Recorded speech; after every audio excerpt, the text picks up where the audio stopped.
My name is John Barrick. I've been an accounting professor at Brigham Young University for 22 years and a certified public for almost 30 years. This is part 4 of my Orem School District fund calculations, an important step in understanding the Orem School District issue. Thank you. How many other known ASD errors, omissions, or mistakes are included in their calculations? Let me just throw out a few of them for you. ASD's overhead for transportation is overstated for Orem. Of course, Alpine School District can allocate overhead any way they want. They allocate transportation equally across all the students in the district for equity purposes, $248, I believe, in 2021. But most people know that most of Orem schools, children are not bused. And primarily the children that are being bused is because Alpine has closed Orem schools, Hillcrest, Geneva, and others. Only ASD knows by how much they've overstated this overhead allocation to Orem. Why won't they let us know by how much it's overstated, and why don't they adjust their calculation for it? Because that's not an Orem only cost. It's an overhead allocation known only to ASD, but it makes the Orem general fund loss smaller, which doesn't fit their narrative. ASD has shown at least two taxable value calculations for Orem. 8 billion, 7-something billion on their summary slide. Neither match the Utah State Tax Commission certified tax rate schedule, and both overstate the taxable value and phase out millions of state revenues that would be flowing to Orem. Why can't ASD figure out which Orem taxable value to use? They should be able to. Why can't they be consistent in which one to use? They should be able to. Once again, this would lower the Orem only deficit and not fit their narrative. Why has ASD only allocated a pro rata portion of federal Title I and Medicare funds to Orem, when an Orem school district would have 31% of students below the poverty line and ASD would only have 14%? So we know a disproportionate amount of these students are in Orem. How many millions of dollars have they excluded from Orem? Would it be because it would reduce the Orem deficit even further? How many other errors, omissions, or mistakes has ASD made, besides the biggest one of not including the capital and debt funds in their calculation because it would benefit Orem? These are all important questions we need to ask.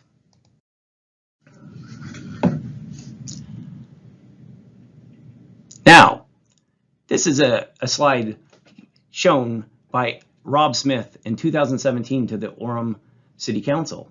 Notice it had a deficit, a much smaller deficit than the number they're trying to push on us currently. But notice the debt service fund. The debt service fund had an Orem surplus, and that's the total tax levy minus the total principal and interest due, which is a net income.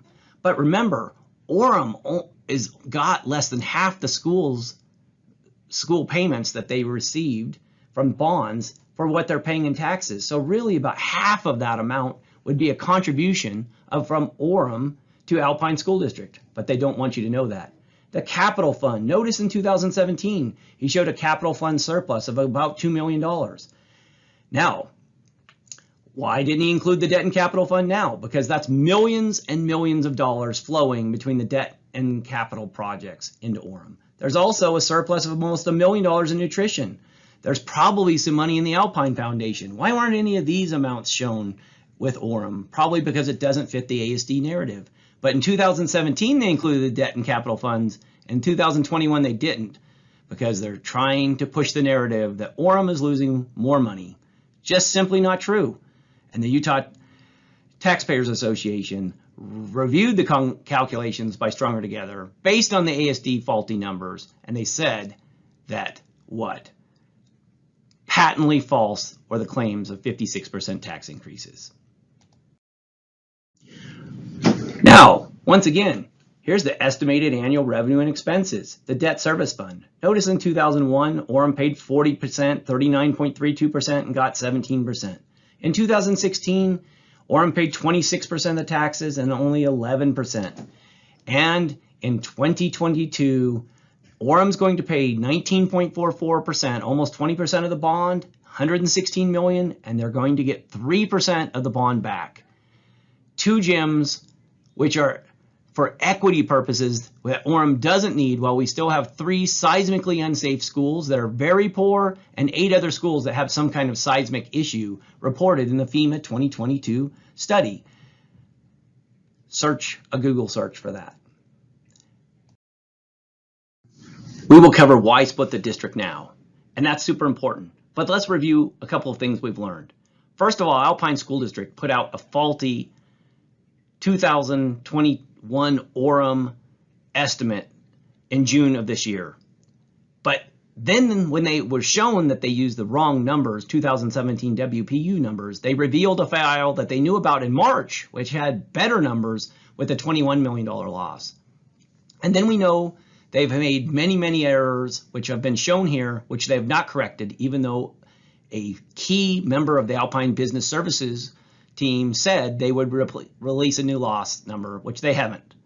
And he said he couldn't tell us when, and he said he also couldn't tell us why the March correct figures weren't put out instead of the bad figures for June.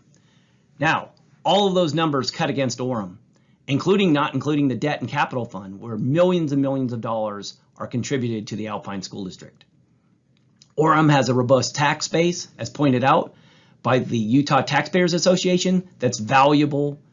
Why would Alpine School District vociferously fight against and encourage Stronger Together to fight against Orem and make false tax claims of 56% to scare Orem residents into staying in the Alpine School District if they weren't millions of dollars at stake for the Alpine School District? So let's talk about this. Why split the district now? First, Orem has a surplus contribution to ASD, which will continue to fund growth in the West. That's important. The feasibility study showed that there would be no significant tax increases in Orem. And it showed also that millions and millions of dollars have flowed, $174 million since 2021, with another $100 million that will flow to the Alpine School District in the 2022 bond alone. Alpine School District will not fix Orem's seismically unsafe schools. They've proven that since 2006 when they knew about these schools. Mainly the thing they've done is torn down these seismically unsafe schools to pursue their strategy of creating mega schools in Orem with 1,000 students, which just doesn't fit Orem's needs.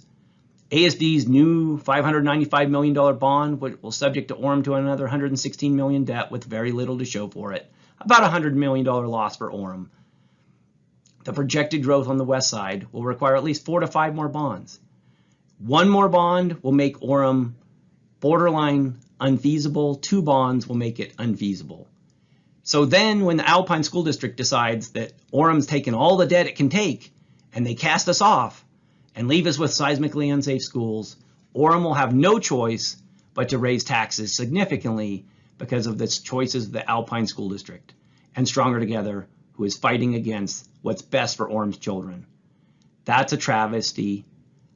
I'm asking Orem School District, asking you to vote for the Orem School District. I'm also asking Alpine School District to put out correct numbers for the first time.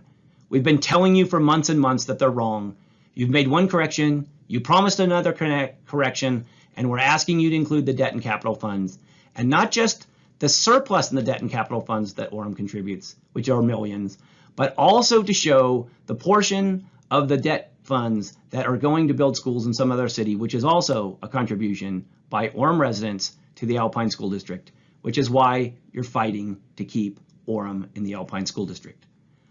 All the cities in the Alpine School District on the east side are contributing more than they're getting. Linden, Pleasant Grove, Vineyard, Cedar Hills, Alpine, Highland, American Fork, you name the city, they're contributing. Even Linden, who is the largest taxpayer by student, is losing millions of dollars, over $70 million in the last 20 years. And Lehigh, who was a net recipient of schools in bonds through the 2016 bond for the first time, will have a net deficit. They will have over $120 million of debt with the bond, and they're probably going to get one elementary school of around $30 million. So for the first time in 20 years, Lehigh will now be contributing to Eagle Mountain and Saratoga Springs. And there's nothing wrong with the decisions Alpine's making. They're probably best for Alpine School District, but they're not best for the children of Orem who are in unsafe schools and see declining economic reality and educational performance. Please save Orem schools and split now. As the Alpine School District executives have told us, the split is inevitable in the Lehigh Free Press. It is inevitable. Let's do it before Orem can no longer control its own destiny.